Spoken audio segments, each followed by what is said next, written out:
Hello. It has been quite a while since I sent the last update, which was in February 2022. But instead of continuing to send out monthly newsletters, I'm going to try this new format of sending out quarterly updates in the form of video. It just feels more natural and I feel like it's more engaging. So yeah, this is the first one, and usually for quarter two it would just be the months of April, May, and June, but I didn't send out a monthly newsletter for March, so I'm also going to be including March. So, and as concise as possible, here's an overview of the months of March until June 2022. So I spent the months of March and April with Valkyrie living in Kingston. We were sharing my university room together, and transitioning from New York to Kingston at first was a little depressing for me. I kind of at first really missed sort of the hustle and bustle of New York, and I felt like I was missing out by being in Kingston where it was really quiet. It was kind of like night and day, the difference, and it was just a really sort of abrupt transition. And I went from having like a very chaotic schedule to having a very set schedule, and I spent a lot of more time alone because I can't work in my room when I'm at university, so I usually leave and go work at the library all day. And Valkyrie would stay and work in my room during the day usually. So I spent a lot of time just sort of alone, and I tend to keep to myself when I'm in Kingston. And very quickly I actually learned to sort of appreciate that. It's actually really nice not to have so much chaos in my life anymore. And I felt a lot more focused and felt like I got a lot more done, and so did Valkyrie actually. So Kingston was nice. And it also gave us both an opportunity to sort of experience traditional university life together, of like going out on the weekends. We went for a hike together. I introduced her to all my like university friends. So it was honestly a nice change. I'm glad that we got to spend 2 months living in New York, January and February, and then March and April living in Kingston. I think they went along together really nicely. And actually over reading week in mid-April, Valkyrie and we went on a few-day visit to Montreal together, and then we went back to New York for a couple days to visit. And then in the middle of that, I also flew to San Fransisco for the SynBioBeta conference. So I went from Kingston to Montreal to New York to San Francisco, back to New York, back to Kingston, all in the span of like a week. And Montreal and New York were just a really nice break that Valkyrie and I had together. In San Francisco, the SynBioBeta conference was really interesting. I was sponsored by Race Against the Clock to go, so thank you so much to them for sponsoring me and enabling me to attend the conference. I actually attended with a couple of my friends from the Cansbridge Fellowship, Maggie, Paul, and Gonzalo, and we all went together and got to meet up. And we also met the founder of the Cansbridge Fellowship while we were there and had dinner with him and his wife, which was really cool. And I also got to meet a lot of people in person from the Knowledge Society who I had never met in person before. We had some really interesting discussions, and I definitely got a lot closer with some of them. And I also actually made a really good connection with a potential investor for Project Firefly, so it was a really great experience. And then after the conference, I flew back to New York just for a few hours before I left for Kingston again, and in those few hours I had like an early birthday celebration for my 19th birthday with Valkyrie and the rest of our hacker house in New York. And right after the dinner, I took a bus back to Kingston and was thrown right into final exams, so that was fun. I got to spend my 19th birthday studying. After exams though, for the beginning of May, I flew back home to Vancouver and spent the whole month of May there. I really took this time just to sort of recharge, spend time with friends and family. And during that month, I also spent 1 week in Squamish for the Cansbridge Fellowship CFC conference in boot camp. Essentially what that is like a 5-day boot camp just for all of the Cansbridge fellows, where you have a lot of like speakers coming in, opportunities to meet and network and get closer with your fellowship, do other sort of like fun activities as well. And then it wraps up with a 2-day conference where people from all over the world come in, and all the fellows present their business ventures which they work on during the boot camp. And it was honestly a really transformative experience for me. And it wasn't because of the activities or the speakers. We had amazing speakers and we had some really cool activities like workshops, and we went rock climbing. But honestly, the thing that was really transformative was just the people and the community. I felt like I sort of could instantly click with anyone who was there. And the cool thing was that because of COVID, the last couple years of the Cansbridge boot camp and the conference, they got canceled. And so we had fellows from the 2020 cohort, the 2021 cohort, and the 2022 cohort all at once in Squamish. And the atmosphere at that conference was just so tangible. Like you could feel the excitement that everyone had for each other, and just like it was so like it's such an inspiring atmosphere, you know, like everyone I talked to, I felt like I had sort of an instant connection with, or like a click with. And we talked about things from ethics and the meaning of life to starting businesses to building tree forts with Twizzlers. And honestly, going into that conference, I had for quite a few weeks been feeling very existential about everything, about life. And one of the biggest things for me was being able to talk to Shifu. He is a close family friend of William, who founded the Cansbridge Fellowship, and he's also a Buddhist monk. So I had a couple really long discussions with him, both at the conference and after, just about the things I was feeling and thinking, and honestly talking to him about the Buddhist philosophy was really comforting. It was just really, I found it really interesting and sort of like fulfilling hearing about the theory of like eternal consciousness, and it gave me the ability to feel gratitude for my past versions of myself and a sense of duty to kind of live a good life for future versions of myself. And just the whole concept of good deeds lead to good outcomes, bad deeds lead to bad outcomes, and good deeds and bad deeds don't cancel each other out. You will always experience the results of your actions. I just think that's a really just like simple and just true concept. I don't know. I also learned how to do like proper meditation with him. That was also really helpful and made a huge difference. Even just like a few minutes of meditation makes such a big difference for mindfulness. And yeah, since then I've felt a lot more okay about just everything, I guess. But yeah, after the conference ended, all of us, all the fellows, we went our separate ways to go and do our summer internships. And I moved to where I'm currently living and working for the summer, which is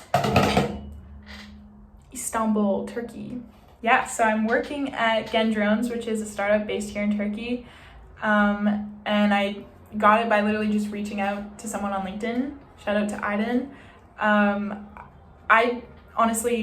I made a separate video just talking about my experience so far in Istanbul, and there's more on the way because there's just so much. I cannot cover it in this update, so I will link that video somewhere in the description of this or just in the newsletter. So yeah, if you want to hear about what I've been up to in Istanbul, watch that. Last week, I also had the opportunity, thanks to the Villars Foundation and the Knowledge Society, to attend Switzerland for a conference on climate change. I got to meet even more kids from the Knowledge Society in person and get a lot closer with them. I also got to see Valkyrie again, who I haven't seen since I left New York back in April. And I think my main overall takeaway from that conference was just that it reinforced my notion that fixing the global food system is key to tackling climate change. It was also interesting, I got introduced to the concept of the planetary health diet, which I'll just show a picture of here. Definitely look into it if you're interested. It's basically just a guideline for how to eat in a way that is healthy for your body and also healthy for the planet. And you might find this surprising. It's not a vegan or vegetarian diet. It just greatly reduces the amount of meat that most people, at least in Western culture, consume on a day-to-day basis. The other thing that I took away from that conference was just that I identified a need for sort of a new structure for these types of conferences, because although getting people to be connected and be able to talk with one another and learn what each other is working on is really important, I feel like it's easy to just bring people together, let them have some discussions for a few days, and then everyone just leaves, and then there's no tangible impact really. So there needs to be a new structure for conferences that enables concrete action to come out of it. And I think as one of the founding fellows for the Villars Foundation, since they just launched this year, as an alumni now, I'm definitely going to try and work to build that structure for future conferences. The last week or so, since I've been back in Istanbul from Switzerland, I moved out. I was living with Aydin and his family, Aydin being the person I reached out to on LinkedIn to set up this whole opportunity in Turkey. They have been so supportive, and I talk more about that in my Turkey vlog. But I moved into my own place now, and I really just retreated into myself, and I've been spending this whole week just on my own. And I don't think I've truly had my own space and been this independent and had this much control and been this isolated since last year, 2021, and it's been really nice, and I realized I really needed it.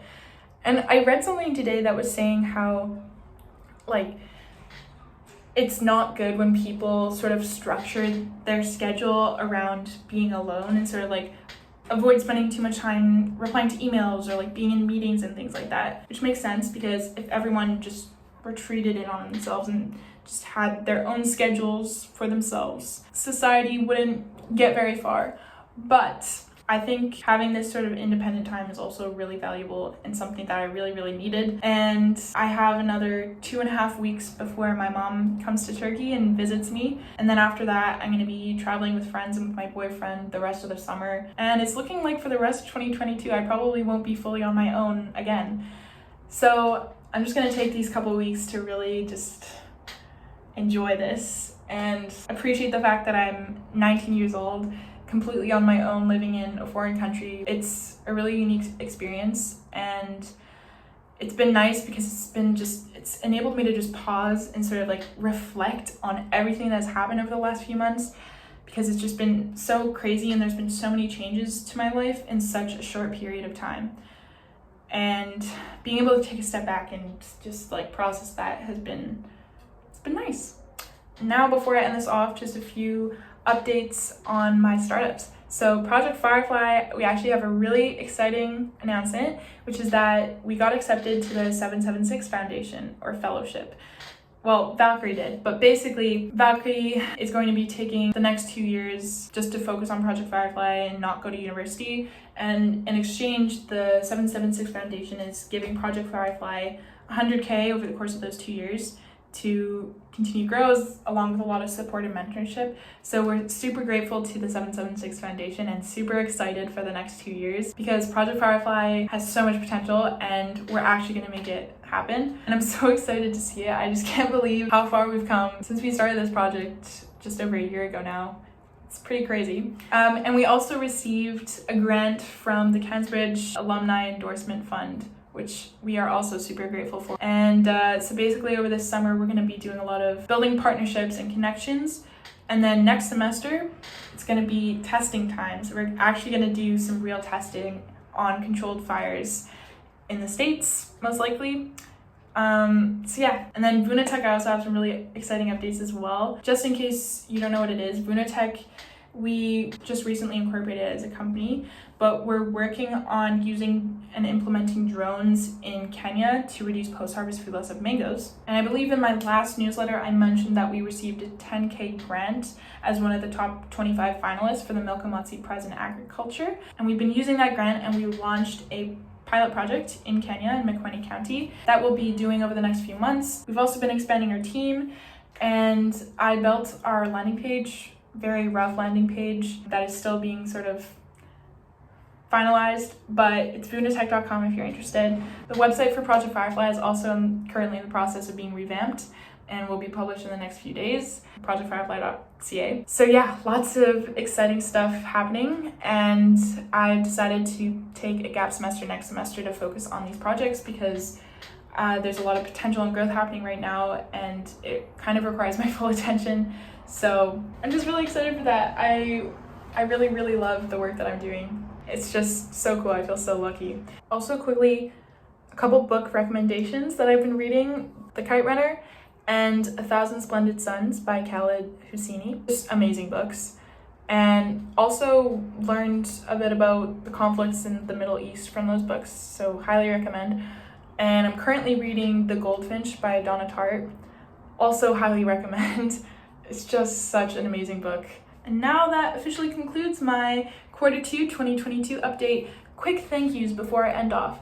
Thank you to the Cansbridge Fellowship, thank you to the Villars Foundation, thank you to the Knowledge Society, thank you to the 776 Foundation, thank you to Race Against the Clock, thank you to my friends and family, and thank you to you for watching this video and just being a supporter in general. My next update will be in October, but feel free to reach out to me before then. And yeah, I hope you're having a great summer. Bye.